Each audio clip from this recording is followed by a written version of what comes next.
Ash and routine. The wind started before the light.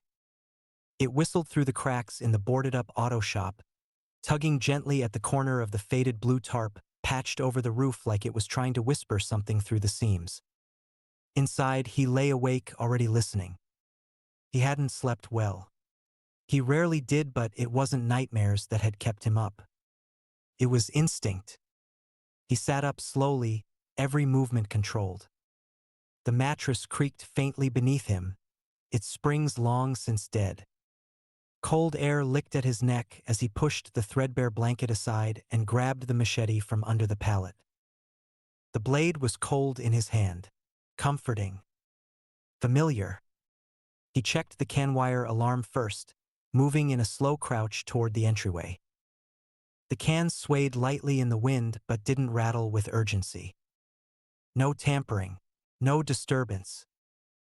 Still, he opened the slit in the reinforced window just a hair and scanned the street beyond. Nothing moved, only weeds twisting through cracked pavement, rusting car shells, and the empty skeletons of buildings beyond. Good, for now. He dressed in layers, pulling on the tattered hoodie, his reinforced vest, and fingerless gloves with holes worn at the seams. The vest felt heavier each day, weighted more with memory than gear. He strapped the pistol to his thigh, grabbed a battered thermos, and started the fire in his homemade pit. Bits of scavenged wood and insulation hissed softly as the flames caught, the warmth barely touching the chill of the garage. Breakfast was quiet.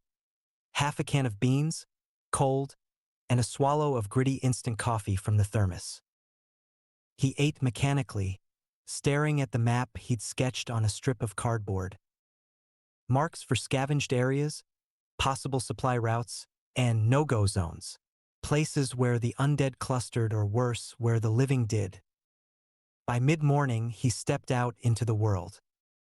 The air smelled of dust, rust, and something faintly sweet and rotten in the distance.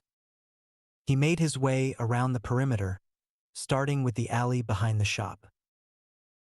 He crouched low, checking the makeshift tripwire trap he'd set there. Broken glass strung along thin twine, rigged to jangle if disturbed. Still intact. Past that, he moved to the collapsed fence behind the neighboring building. He pushed aside a plywood board to reveal a narrow line of sight, something he'd carved out to watch the road without being seen. A few crows cawed in the distance. A plastic bag fluttered by like a ghost.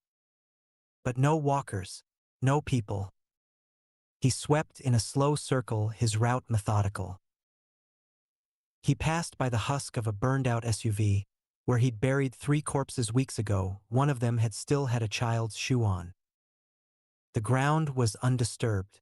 The stones he'd laid over the shallow grave still sat where he left them. He paused at the old pharmacy across the street. He'd looted it clean months ago, but now he climbed to the roof using a ladder made from welded pipes. It gave him height line of sight stretching across the broken town. Through his binoculars, he scanned the skyline. Birds over the church tower. Smoke maybe 10 blocks east. A cook fire, perhaps, or something worse. He noted it and climbed back down. By noon, he'd returned to the shop. Before going inside, he checked the rain barrels. Half full. He cleared debris from the rooftop tarp to make sure it funneled properly. A leaf jammed in the pipe was removed, tossed away. Even water couldn't be taken for granted. Inside, he took 15 minutes to rest, seated against the cold concrete wall, his back to the garage door. He closed his eyes, listening. Just listening. The rest of the day was spent tightening the barriers. A loose board was nailed back into place with rusted nails and a rock for a hammer. The shelves were reorganized, supplies inventoried.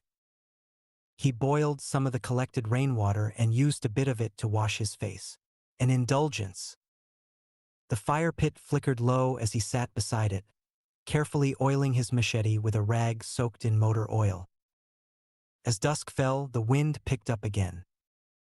He finished the last of his canned corn, then layered a few rags across the cracks in the garage to hold in warmth.